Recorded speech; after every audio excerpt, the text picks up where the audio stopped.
Hey everybody. So today I got to sit down and talk to Randall Reeves, true legend in the solo sailing community. We talk about knockdowns, we talk about everything. It was really fantastic. So I'm going to throw it up here and I'll put links to all his stuff in the description. Like, share, and subscribe. Help the channel grow. Thanks. Enjoy. Oh, Got it. well, today I have an absolute legend in the sailing arena, a pioneer of the figure eight voyage. And I like to think of you as a friend. We've only spoken a few times, but I think kindred spirits for sure. Yep. But welcome, Randall Reeves. I appreciate you coming on. Hey, thank you, Jerome. And you've seen almost as much water as I have, so I don't know about legend.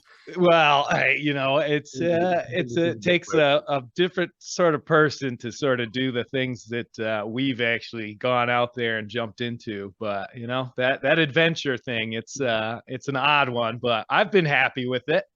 Yeah, yeah, me too. Me too. So Well, welcome back from your latest adventure. I watched your knockdown video last night, and it was like reliving some episodes in my own experiences, seeing the waves and seeing the boat mess below. And oh my goodness, yeah, finding yourself crawling on the cabin ceiling and yeah, just crazy stuff. So thanks for doing the video. Right, you what was interesting about the video was it was all kind of in the moment, so you got to not only see the chaos but also kind of live the experience through. You're going, oh my god, oh my god. well, Was and it was an odd thing because normally that GoPro would have been locked away somewhere, and for whatever reason, it was in my jacket pocket, and so I figured, hey, I'll keep filming. I actually would have filmed more, but the next day, which is this picture behind me, I actually thought there was a pretty good chance I might end up in the life raft, and I needed to save the battery life because I was like, that would be some incredible footage, wouldn't it? at the risk of your life for footage. Yeah, exactly. Right. Anything for the shot. Well, I wanted to ask you because I don't think you and I have ever really talked about it, but you had a very severe knockdown on your first attempt to do the figure eight. Can you tell us about that? Sure. Well, on one condition, that you actually at this some point in this interview we get to go through your knockdown, because I saw the video, but I didn't actually get to talk to you about the Oh, details. sure, sure. We'll trade war stories. We got some time. Sure. I had several near disasters on the first attempt. It was what we might call an extended circumnavigating shakedown cruise, because I just got hammered off Cape Horn, and then hammered in the Indian Ocean. So the episode you're referring to was in, I think, February of 2018. I was making way from Cape Horn toward Australia. It was between Cape Good Hope and Cape Good Hope rather. It was between Cape Good Hope and Australia, near the Crozet Islands, and I had seen a really interesting weather system coming down from the east coast of South America. Didn't look like much, except that on the Gribs it was a closed low. Wasn't big, wasn't mean. It was just consistent day after day. I had this little closed low coming down, swinging, as you know, they kind of swing from the 20s and 30s down into the south and then intensify. And about 3 or 4 days after I saw this on the Grib files, it intensified in a big way. Big storm, 50, 60, 70 knots in the eye on the northern quadrant. So it was tough. I had been down to about 50 degrees south when I first saw it coming at me. I had worked my way back up to about 45. I was just below the Crozet Islands, which are pretty much midway between the two continents, Africa and Australia. Yeah. And when it hit, I thought I was in a pretty good position. I had tried to work up into that part of the low that was showing on the Grib files to be about 35, 40 steady knot winds. And it just was mean. I mean, I'd never seen, as it was coming on, it's kind of like your experience with your gale. I'd never seen seas like that before. They were super steep, and breaking, and these long breaking trains. And I remember as the sun went down, that now actually as it's gale, like we see on the back of your wall there, as not as the sun went down, but as the gray sky went from gray to black, I remember looking at the seas and thinking, I just don't know how we're going to make it through tonight. Nothing had hit us at that point, but I knew that I didn't know how to negotiate that kind of a sea state. And it was a really rough night. We actually were knocked down at least twice overnight. I was like you, I was below in the cabin. I had set the monitor, wind vane, I had the storm sail up. I had a position relative to the seas that I thought was beneficial to the boat. And I remember that feeling of the boat just kind of going up and then rolling. And I'm in my bunk and I'm just kind of rolling, rolling onto the side of the boat and then rolling onto the corner of the ceiling. It's like, oh man. And then you just, as you well know, you hear this wham, and it's like you've been hit by a truck. It's just intense. Well, because how much does your boat weigh? Molly is aluminum, full keel, flush deck, sloop rigged. She displaces, depending on the lift in the yard that's lifting me out, between 35 and 38,000 pounds. So almost 20 tons. So probably almost twice what S.I.O. You just about, well, S.I.O's a big girl when it comes to the weight. So it's I think I'm at about between 13 and 15 tons. Oh, really? Oh, wow. Yeah. Oh, So they're real heavy. We're in the 20,000 pound range, but so she's heavy, right? And so that's great in many ways. It makes the sea state action much more gentle, but it also, when she gets thrown around, she's thrown around heavily. Anyway, so overnight, can't see anything, as you well know. In a gale, you don't get any benefit from the moon. You don't see the stars. You can't actually see the cloud cover. You can't actually see the seas, except maybe sometimes when the breaking sea is phosphorescent. That's the only time you're going to see anything, is in a really heavy gale. And so in the middle of the night, I couldn't see what was going wrong. I couldn't see my attitude toward the sea state, the seas that were breaking, and had the wind shifted a lot. Should I get jibe around? I just couldn't really tell.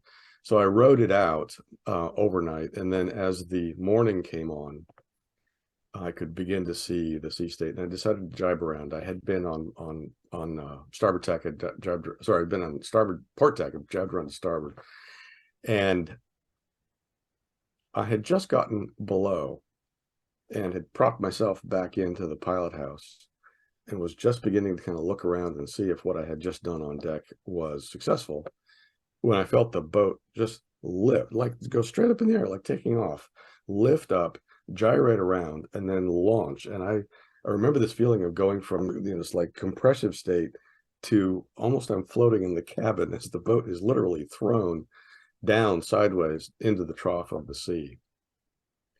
And the landing is soft. As you well know, water is soft and heavy boats land softly. But the next thing I experience is this poof of whiteness. I didn't know exactly immediately what it was. It was white water just filled the pilot house.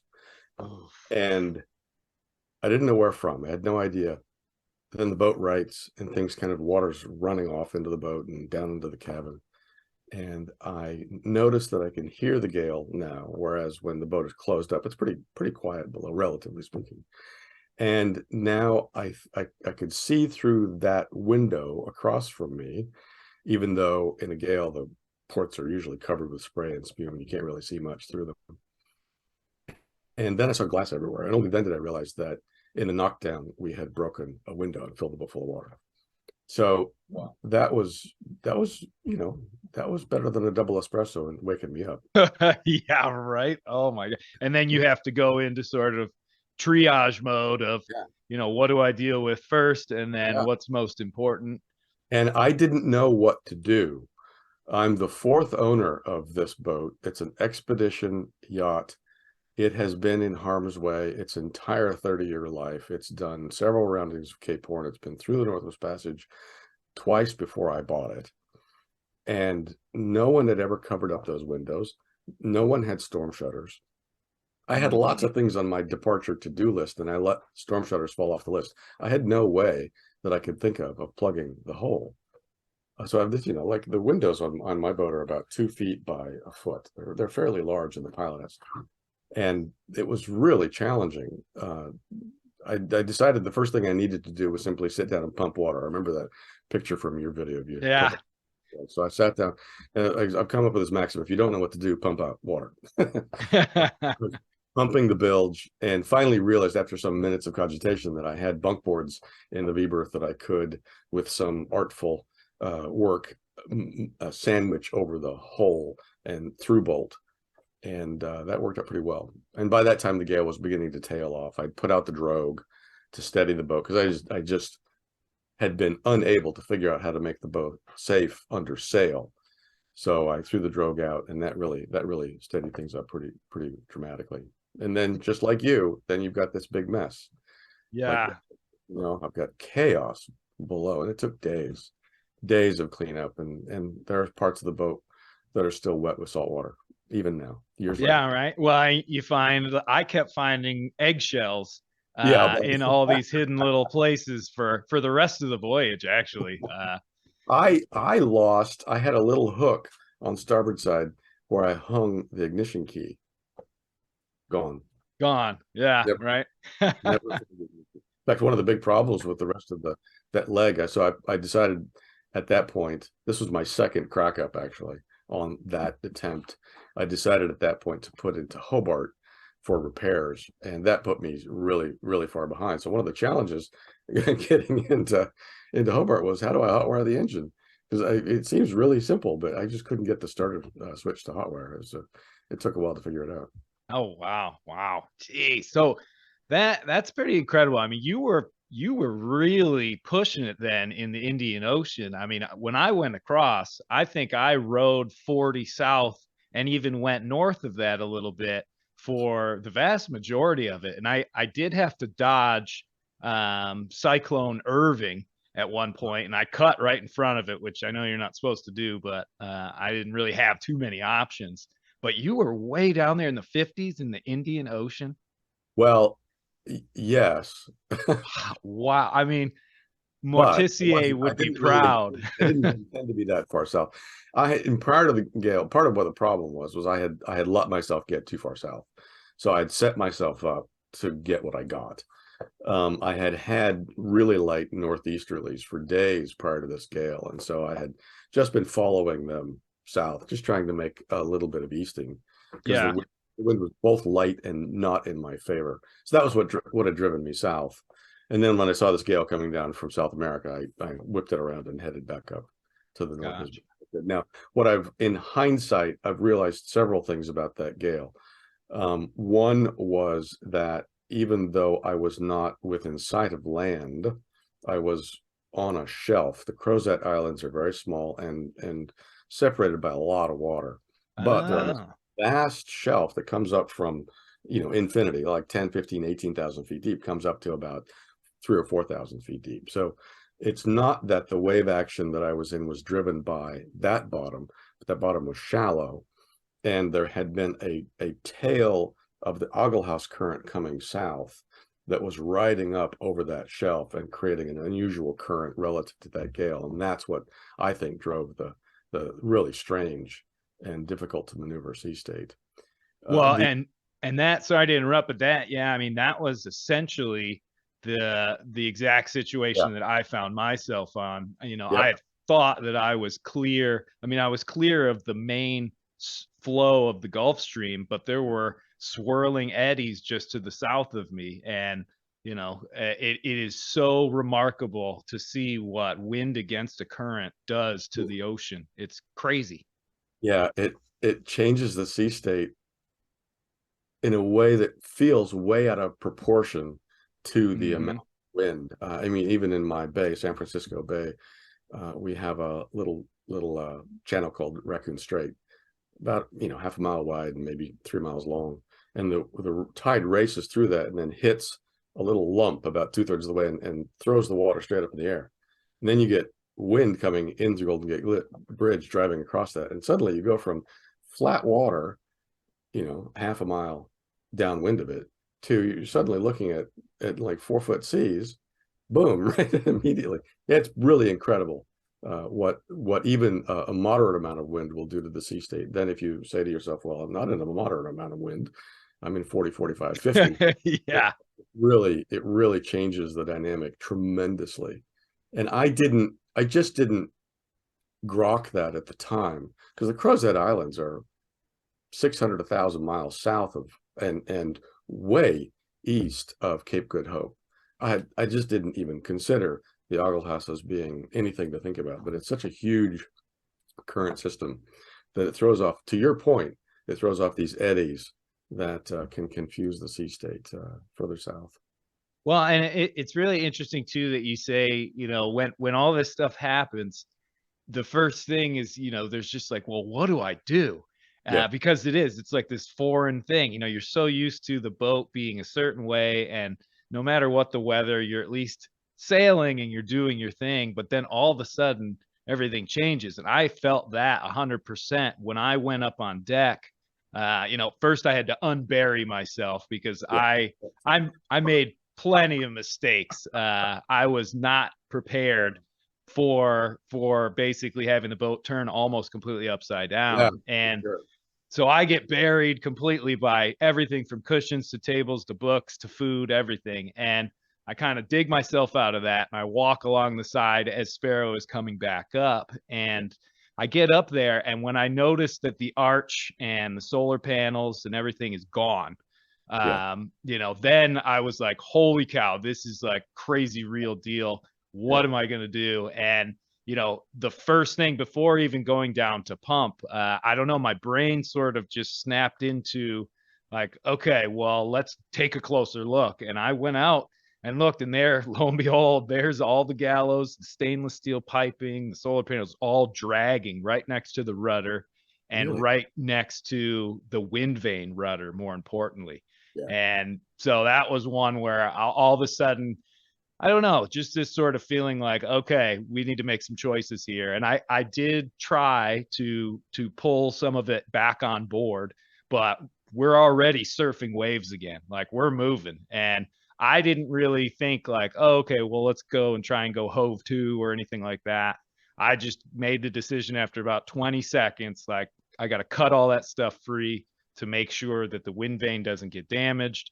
You know, it's lost anyway, so let's just move on. And you know, then it was straight into the bilge and down below. And like you said, I mean, I had that camera, so I figured I'd take a few clips and a few shots, little commentary here and there. And yeah, I mean, it was. I have a question. Yeah. Where did you have the eggs that they flew across the cabin?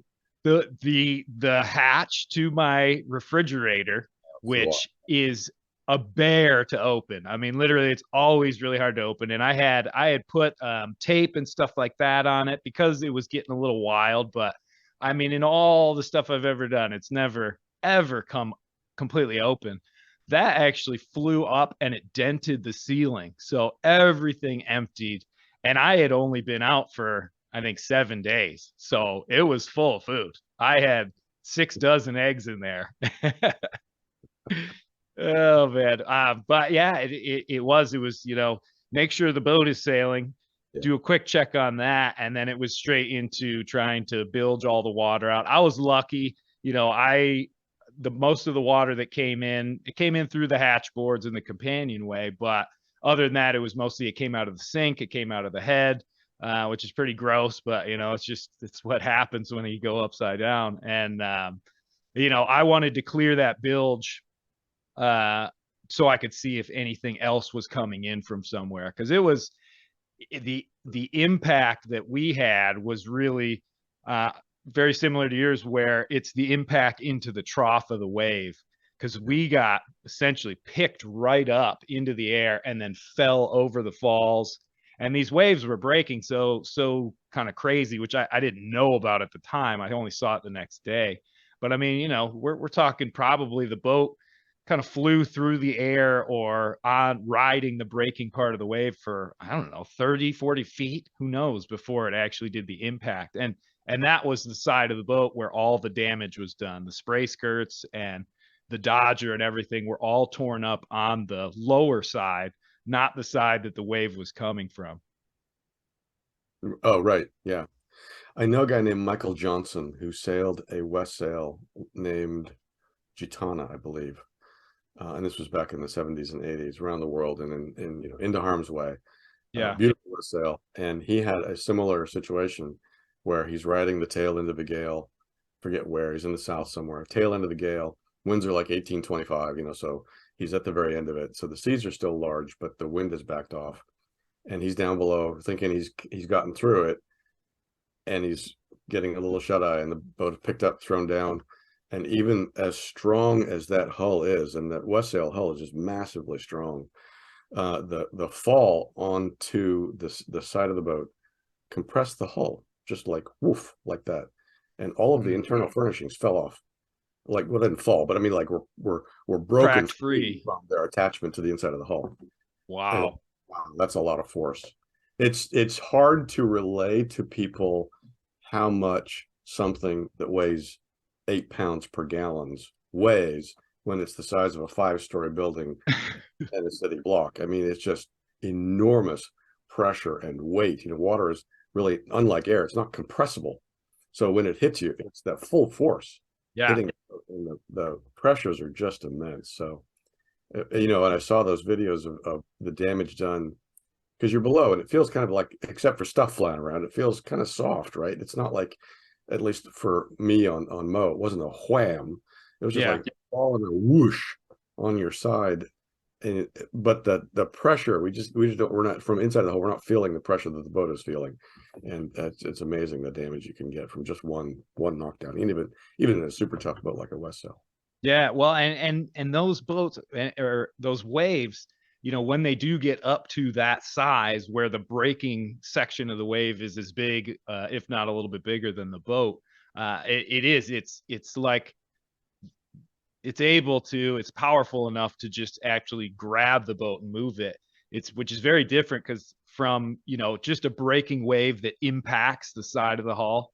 And just, that's when it's the loud, sounds like a bus hitting, but and it might give you a shove, but it's not in the category of the waves that, are actually capable of making your boat turn into a toy boat and just sort of throw it. So how much wind did you have when you, during that gale, and when you were knocked down? Kind of, what was the wind state? At the time, so the winds kicked in at about 4 a.m. and just built steadily throughout the day. I would say it was steady 30 to 35 knots of wind. And then we'd get these big squalls that rolled in that really amped it up quite a bit. Pretty exciting, but it was all sort of short-lived. And I was in the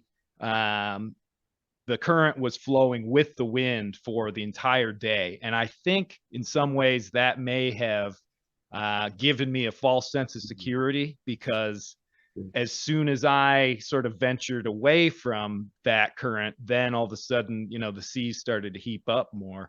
But yeah, I would say the winds never probably broke 40 knots, I don't think. So it wasn't, this catastrophic gale by any means. And the next day, when I was able to see the really big sets of waves, and this was when I had wandered right into a counter current. And this was the time where I was most concerned. It only lasted about 3 hours, but the winds were probably only blowing 25 to 30 at that point, where I was seeing the just monsters rolling in. And that was, it was strange, but it reminded me of some of the stuff that Bernard Montessier used to talk about, where he said sometimes he would see the biggest waves after the gale had blown through. You just get these random ones that pile on top of each other or whatever. So it was crazy. That's a key, I think that's a key remark. And that was one of so the first learning was current, wind over current, big problem. The second learning was speed is safety. So exactly referencing that Bernard Montessier learning, what we don't realize, because we experience wind as traveling across, horizontal to us on a plane. Wind is blowing at us, and in fact, it's actually coming down. It's blowing down to the ocean top from the center of the low pressure system. So it's actually, when it's at its highest, it's holding the seas down because of the horizontal force and because the pressure is coming down. So it's holding, even though at the height of the gale it didn't look like it, it's actually holding the seas down during the height of the highest winds.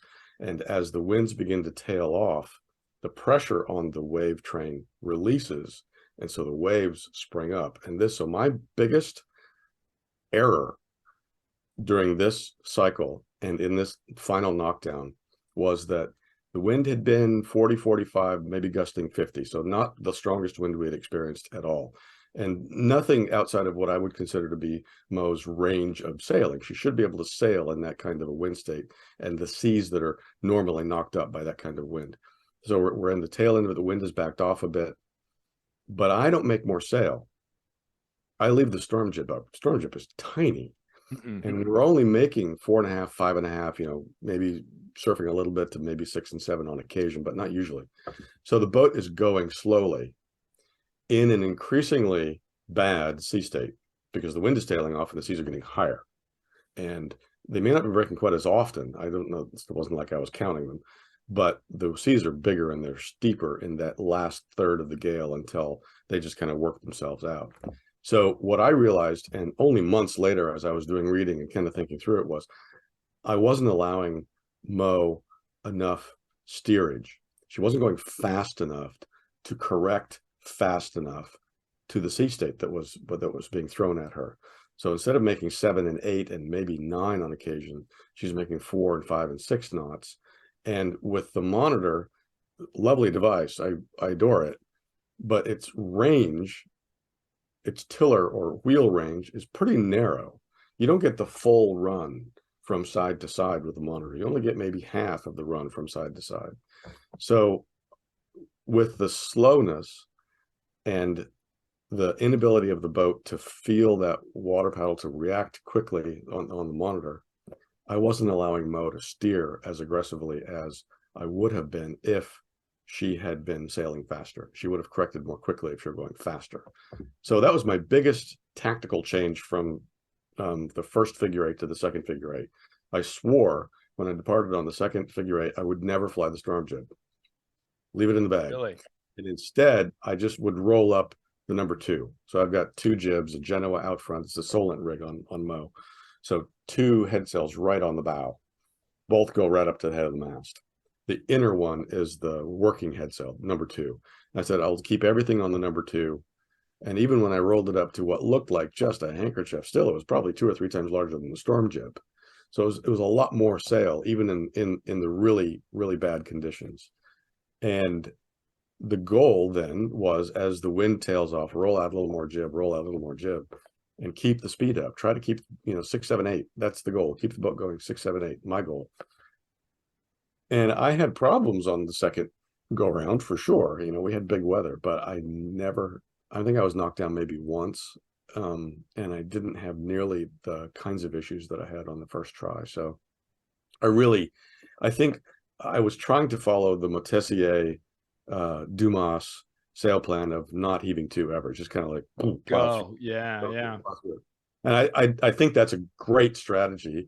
And the flaw in my approach was on the first time around, I wasn't flying enough sail. I wasn't keeping the boat going fast enough. Speed is safety for a heavy displacement monitor, wind vane steered boat. Right. Well, and I had run into the same issue deep in the Pacific, middle of March, making the downturn towards Cape Horn, and I got into a pretty terrific gale. And we were doing all right, but the winds crept up into the 50s, and I actually was running just under storm jib alone, sheeted amidships, no mainsail. And the waves after the night, they built up pretty big. And we, what was it? I can't remember if I was trying to put up more mainsail, and I just couldn't do it in that wind because we were starting to slow down, as you said, down to about 3.5 or 4 knots sometimes, and these big breakers are coming right up to the stern, and normally Sparrow can just skitter away from it, or at least be pushed away from it, because Sparrow tracks really well. But I got knocked down that night, and it was one of those impact, like stuff flew across the from the nav station to the galley, like if they were sharp objects, they'd like point into something and stick there, kind of thing. And I remember that was my wake up call. And I went up that night, and then, I think it took an hour, but I was able to inch up the third reef in the mainsail while still just going dead downwind. And Wow. after that, we didn't have any problems. Yeah, yeah, very good. So are you saying then that in the gale, where were you relative to Bermuda? You were close to Bermuda, I believe. I was about 300 miles northeast of Bermuda when Okay. the knockdown happened, and I had been running. You know, I was making some serious miles. It would have been a record-setting day, I think, for Sparrow until all hell broke loose. Yeah. So where? Oh, so that's where you were. Okay, that's interesting. I had another gale as I was approaching Halifax. Northeaster came down, and Mm-hmm. I made an interesting error in judging where I was relative to the Gulf Stream. I thought I was way east of it, and I was actually more or less in it. I hadn't brought with me any online tools to help me understand where the current actually was, you know, that week. And I had been just like, it was the most horrible leg of the second trip was getting from Cape Horn up to Halifax. So it was just light wind. The trade winds were not very strong. Just working through the horse latitudes was murder. And I had finally saw this gale come down out of the northeast. Wow, great! I'm gonna take the southerlies and make some really excellent northing, and then just throw out the drogue for the northerly part of the gale as it rolls through. Yeah. Excellent strategy, with one problem: I was in the Gulf Stream.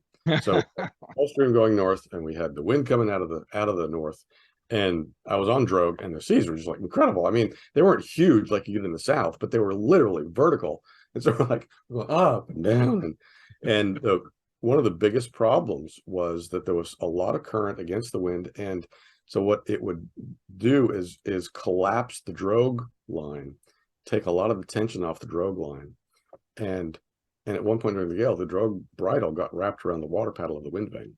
Yeah. Okay. Yeah. Ripped it right off. Right, right. I have used that as an answer to so many people that talk to me about, you know, I should be using a drogue and this and that, and I do see the relevance of having them. They're great safety equipment, all that sort of stuff. But because I have this very, I don't want to call Mongo delicate, but you put that much tension and wrap it around that little rudder and it'll pull it right off. And yeah, I mean that's always scared me into, you know what? I'm just going to keep riding this thing out, and we're just going to go for it. Yeah. I do like the drogue. I use the Jordan series drogue, and I've used it probably 4 times now over the course of those 2 voyages. That was the first time I had a problem, but that was a new drogue, and the bridle, and actually most of the drogue line was Dyneema, which if it doesn't float, it certainly doesn't sink. So it's right there on the top of the water, as opposed to that like 1-inch bridle out of nylon boat had. Right. Fire, which heavy and sinks and gets out of the way. So I suspect that if I had used a nylon bridle or some kind of non-Dyneema line, some kind of sinking line, that I wouldn't have had that problem. Yeah.